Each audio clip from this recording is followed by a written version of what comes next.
അതെ, ഞാൻ സൈബർ ആക്രമണത്തിനെതിരെ പരാതി കൊടുത്തിട്ടുണ്ട്. അതായത് ഈ പ്രശ്നങ്ങൾ വന്നു തുടങ്ങിയപ്പോൾ മുതൽ ഈ സമയം വരെ നിരന്തരമായ സൈബർ അറ്റാക്കാണ് എനിക്ക് നേരെ ഉണ്ടായിക്കൊണ്ടിരിക്കുന്നത്. അത് ഞാൻ ഒരു കാര്യമായിട്ട് തന്നെ എടുത്തിട്ടില്ല. ഞാനത് പോസ്റ്റിൽ ഇടുകയും ചെയ്തിരുന്നു.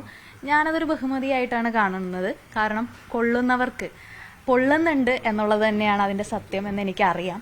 പക്ഷെ ഞാൻ ഇപ്പോൾ പരാതി കൊടുക്കാൻ തീരുമാനിച്ചതിന് കാരണം എൻ്റെ സുഹൃത്തുക്കളും കുടുംബാംഗങ്ങളൊക്കെ പറഞ്ഞു, അതായത് ഇതിനെതിരെ ഒരു നടപടി സ്വീകരിക്കണം. കാരണം പ്രത്യേകിച്ചും ഇങ്ങനെ വേദനകൾ പുറത്തു പറയുന്ന ഇരകൾക്കെതിരെ നടക്കുന്ന സൈബർ അറ്റാക്ക്, അപ്പോൾ ഇരകൾക്ക് മൊഴി കൊടുക്കാനോ പരാതി കൊടുക്കാനോ ഒക്കെ ഭയം വരുന്ന ഒരു സാഹചര്യമുണ്ട്.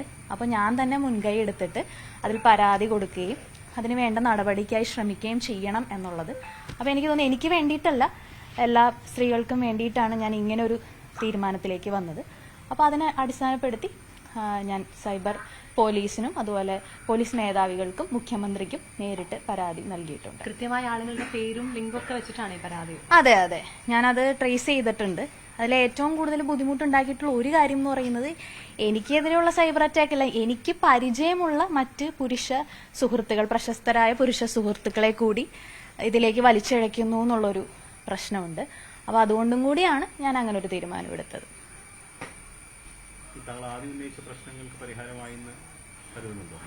അല്ല, അതിനെക്കുറിച്ച് ഞാനിപ്പോൾ സംസാരിക്കുന്നില്ല. കാരണം അതിന്റെ നടപടികളും കാര്യങ്ങളൊക്കെ നടന്നും പല രീതിയിൽ അത് പോകുന്നുണ്ടല്ലോ. അപ്പൊ അതിനെക്കുറിച്ച് ഞാനിപ്പോൾ സംസാരിക്കേണ്ട കാര്യമില്ല. അതൊക്കെ പ്രസ്ഥാനം തീരുമാനിക്കേണ്ട, അല്ലെങ്കിൽ അങ്ങനെ മറ്റുള്ളവർ തീരുമാനിക്കേണ്ട കാര്യങ്ങളാണ്. അപ്പൊ അതിനെക്കുറിച്ച് ഞാനിപ്പോൾ പറയുന്നില്ല. സൈബർ അറ്റാക്ക് അതൊരു രൂക്ഷമായ രീതിയിലുള്ള സൈബർ അറ്റാക്കാണ്. അതായത് പ്രത്യേകിച്ച് പേരോ പ്രസ്ഥാനോ ഒന്നും വെളിപ്പെടുത്താതെ തന്നെ ഇത്രയും രൂക്ഷമായ ഒരു അറ്റാക്ക് ഉണ്ടാകുമ്പോൾ പരാതിയുള്ളവര് പരാതിയായിട്ട് വരാൻ അവരൊക്കെ എത്ര ബുദ്ധിമുട്ടായിരിക്കും എന്ന് മനസ്സിലാക്കിക്കൊണ്ട് ഒരു നടപടി. അപ്പം എനിക്ക് പറയാനുള്ളത്, ഇതിൽ അടിയന്തരമായിട്ട് നമ്മുടെ സംസ്ഥാന മുഖ്യമന്ത്രി ശ്രീ പിണറായി വിജയൻ അവർ ഇടപെടണം.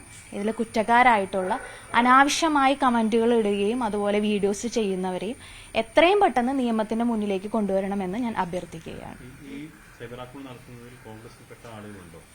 അതിനെക്കുറിച്ച് എനിക്കറിയില്ല. അതൊക്കെ പോലീസ് കണ്ടെത്തേണ്ട കാര്യങ്ങളാണ്. ആരാണ് അതിന്റെ പിന്നില്? ഇല്ല, ഞാൻ അങ്ങനെ പ്രത്യേകിച്ച് ആരോടും പറഞ്ഞിട്ടില്ല.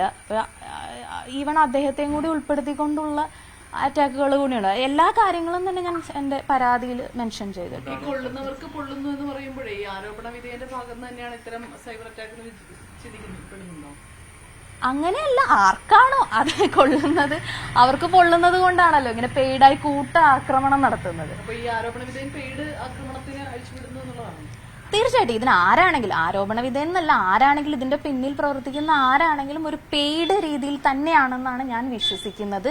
ഇതിപ്പോ കമന്റ് ഇടുന്നവരെയും ഈ വീഡിയോ ചെയ്യുന്നവരെയും മാത്രമല്ല, അതിന്റെ പുറകിൽ പ്രവർത്തിക്കുന്ന ശക്തികളെയും കൂടി, അതിന് ചരട് വലിക്കുന്ന ചില ശക്തികളുണ്ട്, അവരെയും കൂടി നിയമത്തിന്റെ മുന്നിലേക്ക് കൊണ്ടുവരണം. അവർക്ക് വേണ്ട വിധത്തിലുള്ള അവർക്കെതിരെയുള്ള നടപടികൾ സ്വീകരിക്കണം. നടത്തുന്നവർ മാത്രമല്ല, പിന്നിൽ പ്രവർത്തിക്കുന്ന, അതെ, ഡയറക്റ്റ് അറ്റാക്ക് നടത്തുന്നവർ മാത്രമല്ലല്ലോ, അതിന് പിന്നിൽ ചരട് വലിക്കുന്ന ചില ആളുകളുണ്ട്. അവരിലേക്കും കൂടി ഈ കേസ് എത്തണം എന്നുള്ളതാണ്. അപ്പൊ ഈ പറയപ്പെടുന്ന ഈ രാഹുൽ മാങ്കൂട്ടത്തിനെ സംരക്ഷിക്കുന്ന നേതാക്കന്മാരും ഇതിന് പിന്നിലുണ്ടെന്ന് തോന്നുന്നു. അതിനെക്കുറിച്ച് അതൊക്കെ പോലീസ് കണ്ടെത്തേണ്ട കാര്യങ്ങളാണ്, മേധാവികൾ കണ്ടെത്തേണ്ട കാര്യമാണ്. അതിനെ സംബന്ധിച്ച് എന്തായാലും പെയ്ഡായുള്ള ഒരു ശ്രമം തന്നെയാണെന്നാണ് ഞാൻ വിശ്വസിക്കുന്നത്. അപ്പൊ തീർച്ചയായിട്ടും അങ്ങനെ പല രീതിയിൽ എനിക്ക് പരിചയത്തിലുള്ള ഇന്ന ആളെന്നുള്ളതല്ല, എന്റെ സുഹൃത്തുക്കളായിട്ടുള്ള പ്രശസ്തരായ പല പുരുഷന്മാരുണ്ട് ഈ സിനിമാ ഫീൽഡിലുള്ളവരെ പോലും അവരുടെ ചിത്രങ്ങളും വീഡിയോകളും ഉപയോഗിച്ച് അവരുടെ സ്വകാര്യതയെ പോലും, അപ്പൊ മറ്റ് പുരുഷ സുഹൃത്തുക്കളുടെ സ്വകാര്യതയെ പോലും ബാധിക്കുന്നു എന്നുള്ളത് ഒരു ബുദ്ധിമുട്ടായിട്ട് എനിക്ക് തോന്നി. അതുകൊണ്ടാണ് പെട്ടെന്ന് തന്നെ ആക്ട് ചെയ്യണമെന്ന് തോന്നിയത്. എനിക്ക് എതിരെ മാത്രമല്ല,